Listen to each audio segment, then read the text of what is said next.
Indonesia अक्सर मुस्लिम देश होने के बाद हिंदू धर्म के प्रभाव को लेकर चर्चा में रहते हैं। दरअसल इंडोनेशिया एक मुस्लिम बहुल देश है, लेकिन वहां हिंदू धर्म से जुड़ी कई ऐसी चीजें हैं जो इंडोनेशिया को अपनी एक ओर आकर्षित करता है। इंडोनेशिया से जुड़ा एक तथ्य काफी वायरल होता है कि वहां की करेंसी में एक नोट पर गणेश जी की फोटो लगी है। इस नोट का हवाला देते हुए ही ये मांग की गई थी कि भारतीय करेंसी के नोट पर हिंदू देवी देवताओं की तस्वीर होनी चाहिए। हालांकि इसके अलावा इंडोनेशिया से जुड़े कुछ ऐसे तथ्य हैं जो बताते हैं कि मुस्लिम बहुल होने के बाद भी वहां हिंदू धर्म का कितना प्रभाव है।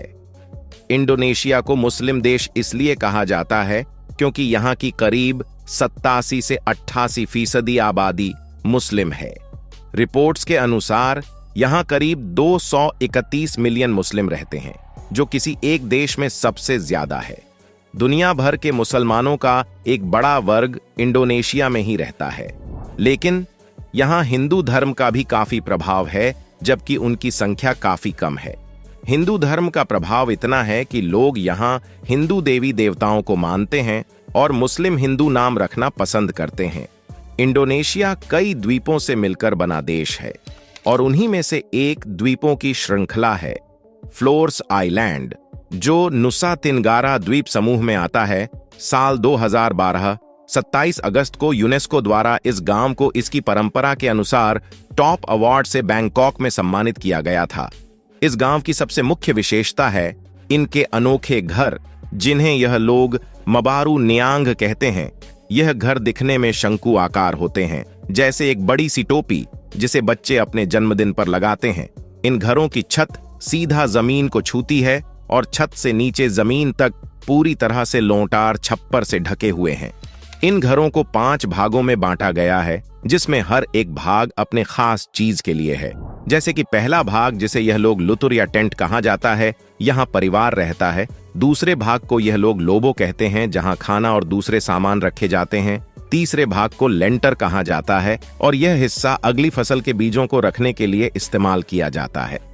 चौथा भाग को लेम्पा राय कहा जाता है, जिसे सूखे से बचने के लिए खाद्य पदार्थ रखने के लिए इस्तेमाल में लाया जाता है।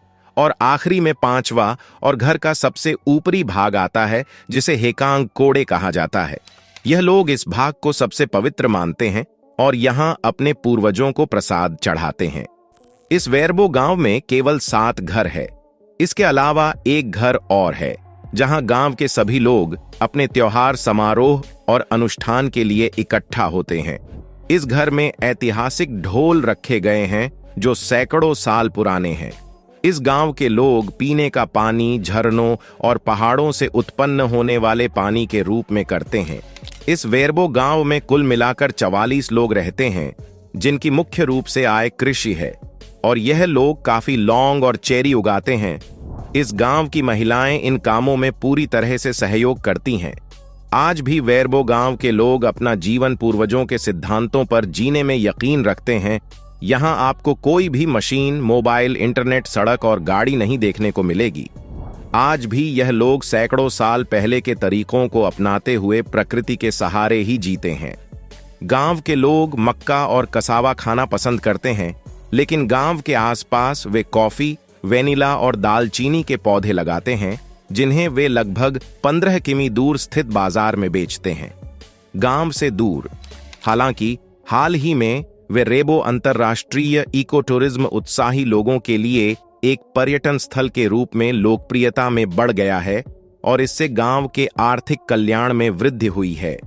वे रेबो के लोग उन आगंतुकों का गर्मजोशी से स्वागत करते हैं जो उनके गांव को देखना चाहते हैं और उनके सरल पारंपरिक जीवन का अनुभव करना चाहते हैं।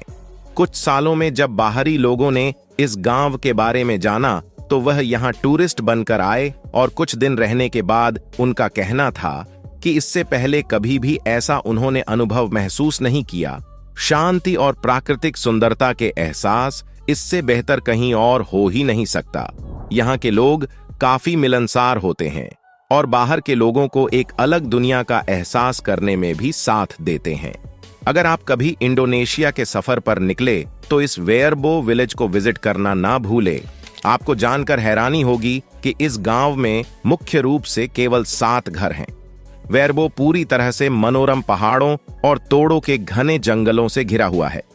इस अविश्वसनीय गांव में उष्णकटिबंधीय जंगल और वनस्पति भरपूर मात्रा में मिलती है। इस गांव में मोबाइल के नेटवर्क भी नहीं आते और बिजली केवल शाम को 6 बजे से रात के 9 तक आती है। अब दोस्तों, अगर आप एशिया महाद्वीप के खूबसूरत देश इंडोनेशिया की सैर करना चाहते हैं तो इन जगहों पर घूमें। यकीन मानिए, यहां इतिहास, प्रकृति और अध्यात्म सबके करीब होंगे आप। चावलों के पार्क बाली द्वीप इंडोनेशिया की खूबसूरत जगहों में एक है। इंडोनेशिया का मुख्य भोजन होने के साथ ही चावल यहां की खूबसूरती बढ़ाने में भी खास भूमिका निभाता है। पहाड़ियों और ढलानों की ढलानों पर व्यवस्थित लहरदार चावलों की खेती पर्यटकों को अपनी ओर आकर्षित करती है। बाली द्वीप पर नारियल के पेडी डीडीएच के अलावा नाइट लाइफ भी पर्यटकों को बहुत भाती है। पारंपरिक गांव तना टोराजा इंडोनेशिया के दक्षिणी सुलावेसी प्रांत में स्थित एक पहाड़ी है। यह यहां पर पर्यटकों का लोकप्रिय और शांति इलाका है। पहाड़ों के बीच के इस सांस्कृतिक द्वीप की सुंदरता अद्वितीय है। तना टोराजा अपनी समृद्ध संस्कृति, पारंपरिक गांवों और आकर्षक समारोहों के लिए जाना जाता है। यहां इंडोनेशिया आकर अगर यहां न घूमा जाए तो इंडोनेशिया की यात्रा अधूरी ही लगेगी। प्रम्बन्नन मंदिर इंडोनेशिया के योगाकार्ता में एक हिंदू मंदिर प्रम्बन्नन स्थित है। यह मंदिर काफी प्रसिद्ध है। इसका निर्माण 9वीं सदी के दौरान त्रिमूर्ति यानी कि ब्रह्मा जी के लिए किया गया था। इस मंदिर में सृष्टिकर्ता ब्रह्मा, संरक्षक विष्णु और विनाशक शिव जी की प्रतिमाएं स्थापित हैं। यह यूनेस्को की विश्व धरोहर स्थलों में शामिल है। यह मंदिर दक्षिण पूर्व एशिया में सबसे बड़ा हिंदू मंदिर होने के साथ ही प्राचीन वास्तुकला को दर्शाता है। उल्वातु मंदिर ऐतिहासिक स्थलों की सैर करने वालों के लिए पुरा में उल्वातु मंदिर की यात्रा भी अच्छी होगी। यह शानदार मंदिर भारतीय महासागर से 70 मीटर ऊपर की एक बड़ी बीहड़ चूना पत्थर चट्टान के किनारे पर स्थित है। बाली में बुकिट प्रायद्वीप में स्थित इस मंदिर का निर्माण 11वीं शताब्दी के करीब हुआ प्रतीत होता है। यहां पर सूर्योदय और सूर्यास्त के समय का दृश्य बड़ा सुहाना होता है। इंडोनेशिया की फेमस मस्जिदों में बैतुर्रहमान ग्रैंड मस्जिद का नाम शामिल है। यह यहां के खूबसूरत शहर बांदा अके के बीच में है।